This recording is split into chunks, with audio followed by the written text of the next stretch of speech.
So this is going to be a talk about Jinx, but I'm going to combine the two chapters, 42 and 43. Just my thoughts. First thought was when he went to go see Jaekyung's ex-booty buddy that he used to take to Pound Town. I wonder if Dan, well, no, it didn't. I was like, oh, maybe Dan will finally start realizing how Jaekyung sees him, because he was like, you and I are no different. And while we know Dan is much better than him, and that is very true because Dan is a saint in the eyes of Jaekyung.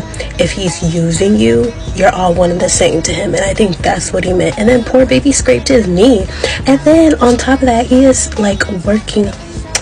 Boy took a second job, and you know it's hard, and it was all to get him a gift. And he was looking at his little key tag, and I was like looking at, it's supposed to be like LV, and I was like looking at, I was like, baby, you can't afford that. You better go to Temu. I was like, baby, you can't even afford that. And we looked it up. I was like, yeah. But that was funny.